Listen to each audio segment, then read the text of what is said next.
So who should be the head of the CDC? Who's strong enough to take on the left? Who's knowledgeable enough about medicine that he's not going to be in over his head?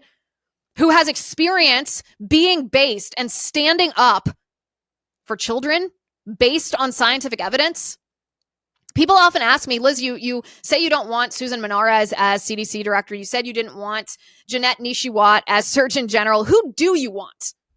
And so I want to introduce to you today a man who I think should be the next director of the CDC. He's currently the Surgeon General in the state of Florida. He's the author of Transcend Fear, a blueprint for mindful leadership in public health. It is Dr. Joseph Ladapo. Dr. Ladapo, good to see you, sir. Thanks for joining us. Yeah, great to see you too. Great to see you. All right, Dr. Ladapo, you had a major announcement in Florida today. I want to play your video making this announcement that vaccine mandates, not just the COVID vaccine, but vaccine mandates across the states will be completely eliminated. This is your announcement. But what I'm most excited about is an announcement that we're going to make, that we're making now, which is that the Florida Department of Health, in partnership with the governor, is going to be working to end all vaccine mandates in Florida law. All of them. All of them. All of them. Every last one of them. Yeah.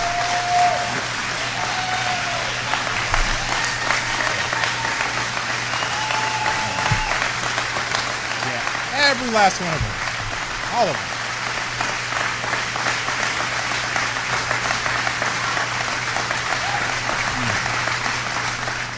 Every last one of them. Every last one of them is wrong and drips with disdain and slavery. Okay? Who am I as a government or anyone else, or who am I as a man standing here now to tell you what you should put in your body? Who am I to tell you what your child should put in your body? I don't have that right. Your body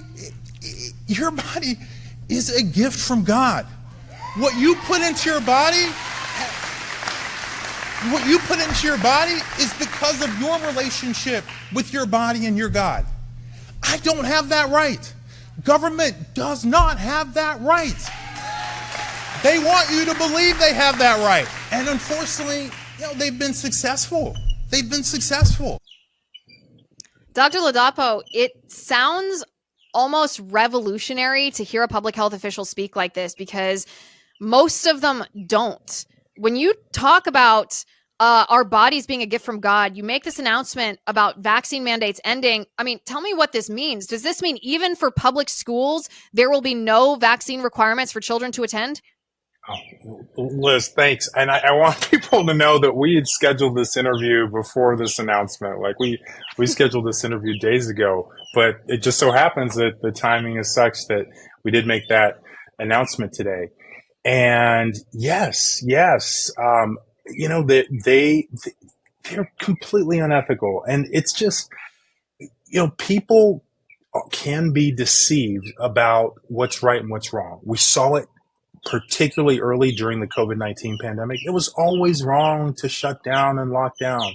That's always wrong to force people to not do what they want to do in terms of, being able to enjoy the outdoors and being able to spend time with their families and being able to eat what they want, where they want, and things like that. That was always wrong. It was never okay for that to happen.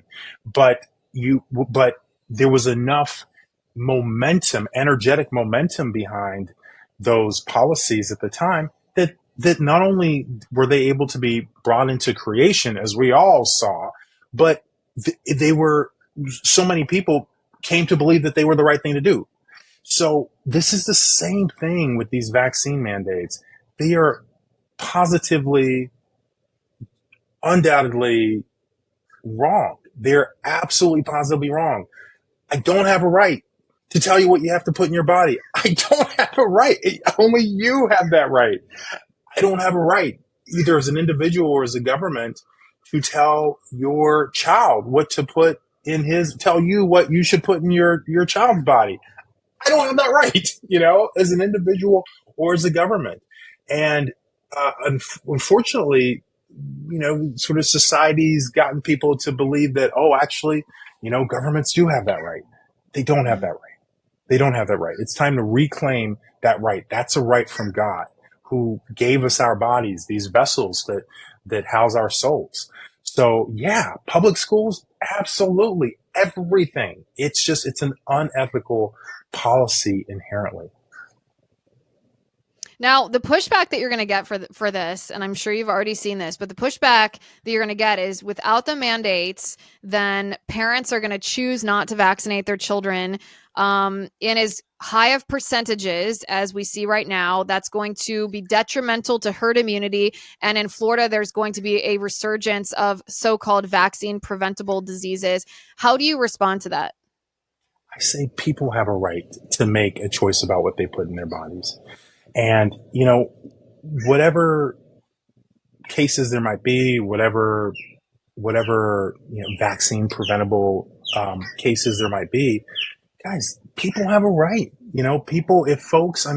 It's not like, for example, you look at some communities, like some Mennonite communities or, some Amish communities. It's not that they believe that, at least to the best of my knowledge, it's not that they believe that they're immune to every virus or anything like that. It's that they believe that their beliefs are more important than whatever a government has dictated, and people have that right. So look, the great thing about it is that this isn't saying don't take them. This isn't saying take them. This is saying make an informed decision, and that goes for everyone. That goes for people who want to take vaccines and want their kids to have vaccines. And it goes for people who don't want to, but that's what freedom means.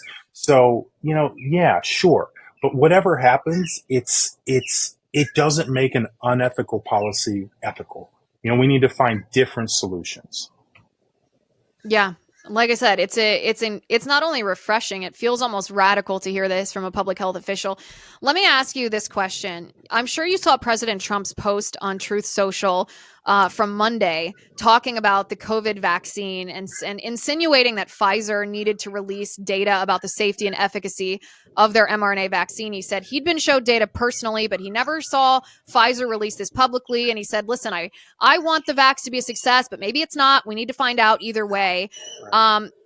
If you had 5 minutes with the president, how would you answer the question of whether the mRNA COVID vaccines are both safe and effective? Yeah. So, I actually was fortunate enough to meet President Trump with Dr. Scott Atlas, Dr. Jay Bhattacharya, Dr. Martin Kulldorff, Dr. Cody Meisner in the height of the pandemic in I think it was summer of 2020. And at that time, we were talking to him about the school closures and all the crazy mandates.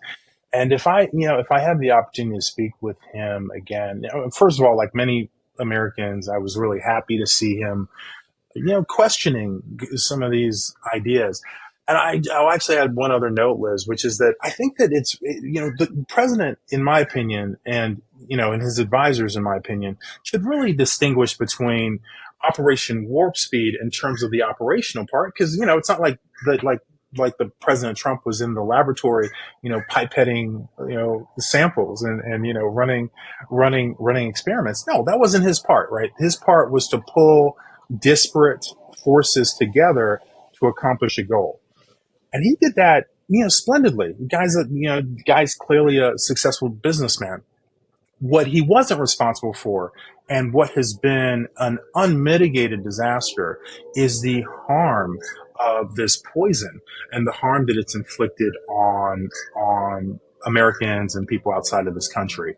And what I would tell him, and I think he would, I think he would get this from the time I have spent with him and just got to observe him and get a sense of kind of how he vibes, if you will, is that sometimes, and I know he's seen these scenarios, sometimes there's the story and then there's the reality on the ground.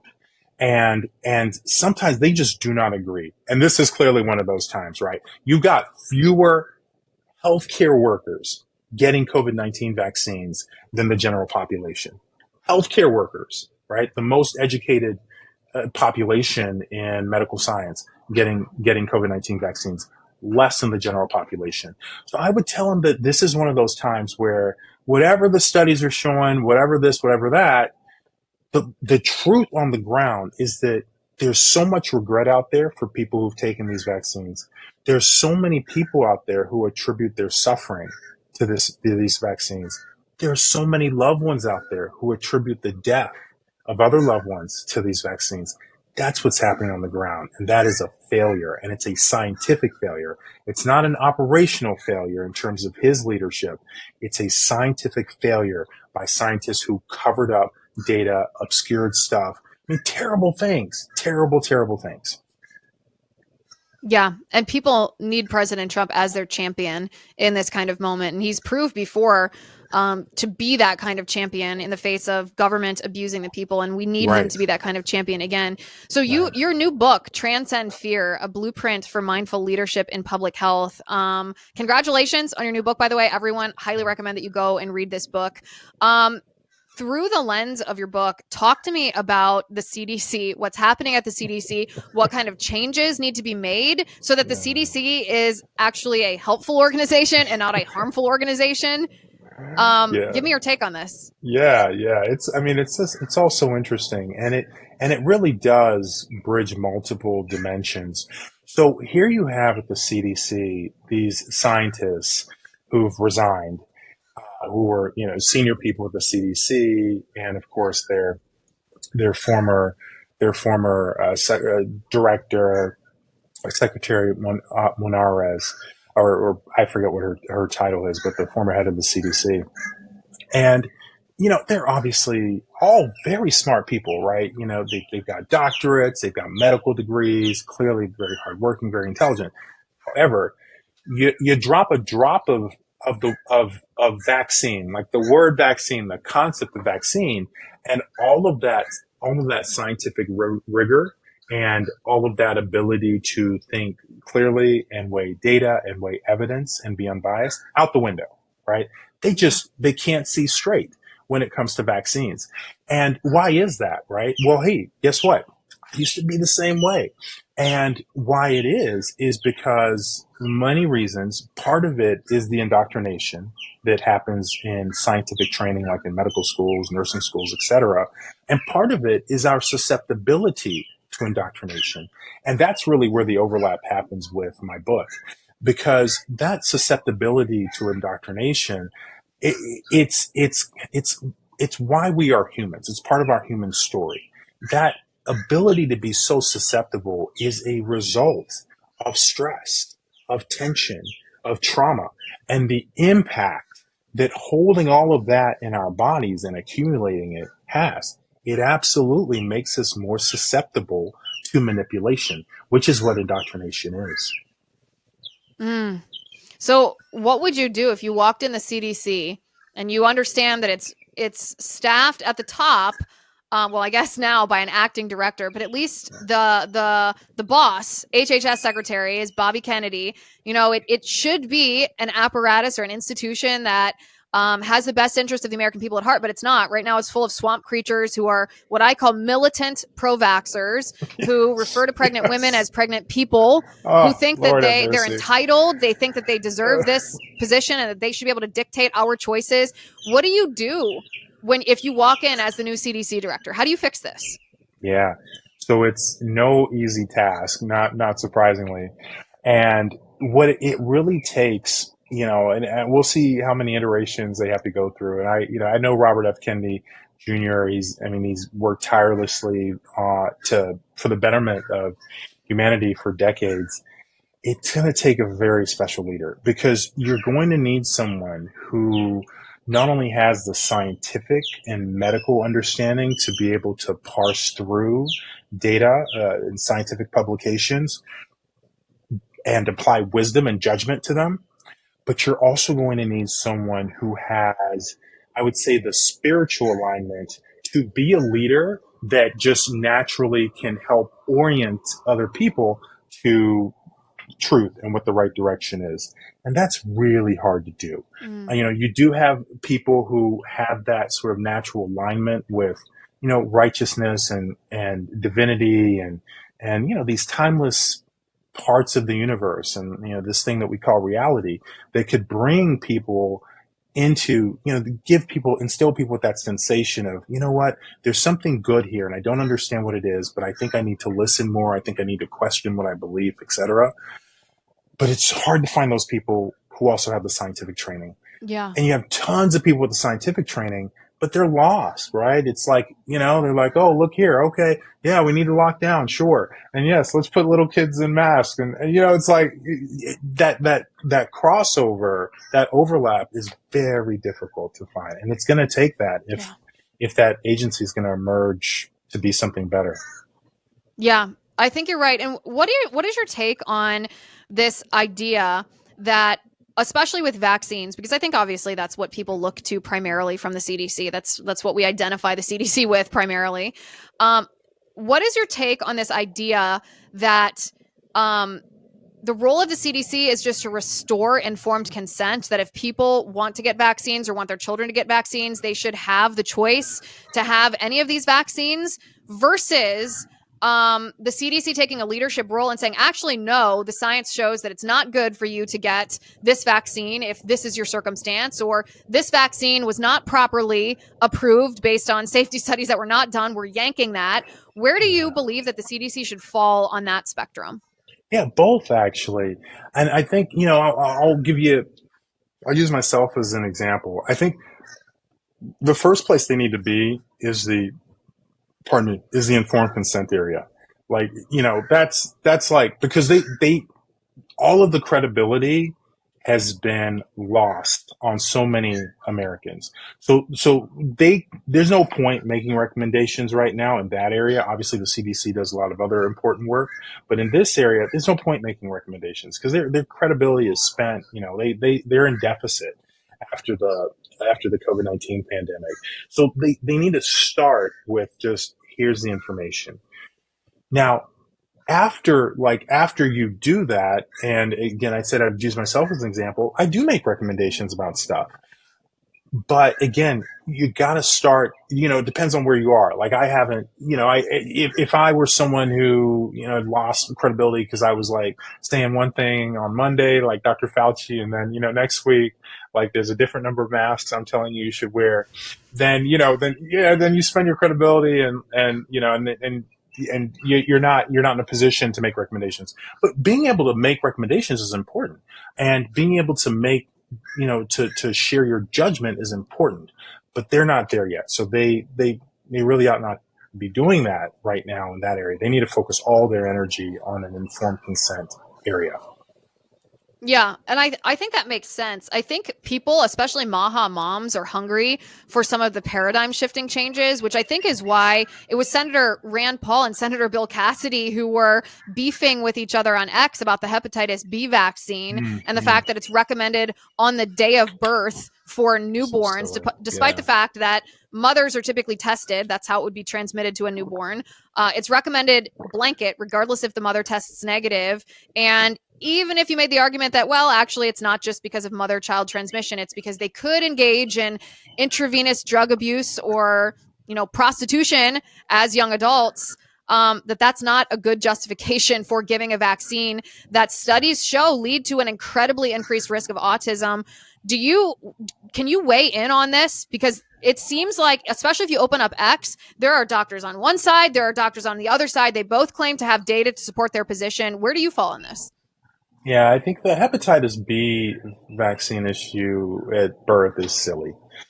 I mean, it's really, really silly. In this country, pregnant women are tested, before birth. I mean, that's just one step. You look at other layers. I mean, we don't want anyone to get sick, but as it turns out, hepatitis B is something that, if an adult or a child contracts it, like recovery is almost certain. For many reasons, the epidemiology of it's silly to have a debate about whether like we should be administering that like routinely to newborns. That's just a silly discussion. It's a completely silly discussion. There's and then just to add to that, when you look at the studies that were part of the FDA application to approve it, the safety study was something like kids were followed for 3 days or 5 days or something. I mean, it's just, there's so much silliness in this area. I don't even know that hardly any other countries even administer it at birth. If you're in a different country that, where say rates of hepatitis B are very high in moms, like chronic hepatitis, and there's not access to testing before birth, I think you can make a case because there's an opportunity to protect the child. But that's just not the case in this country. It's like, it's really silly to be having that's not the hill to die on if you're trying to stand up for vaccines or whatever. It's nonsensical. Yeah. Yeah. And yet that's what the other side, that is the hill that they're trying to die on right now. But I mean, maybe this is a good thing because it's a shakeup. It's a shakeup of public health. It's representative, I think, of what a lot of moms have experienced and thought intuitively, and yet they've been gaslit by their pediatricians and their OBGYNs. And it is, in my opinion, pretty good evidence if your doctor is that militant about the hepatitis B vaccine the day of birth that, that's a capture by the industry.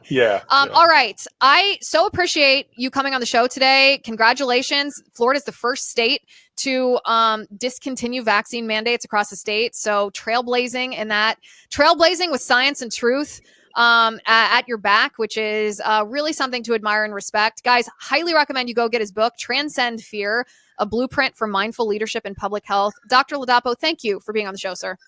Thanks. And we got to work without lawmakers, but my hope is that we get there. Yes. There's things that can be done both with the administrative state and these agencies and with lawmakers. Lots of work to be done. It'll be exciting times ahead. Thank you for being on the show. Thanks so much, Liz. Great to see you. You too.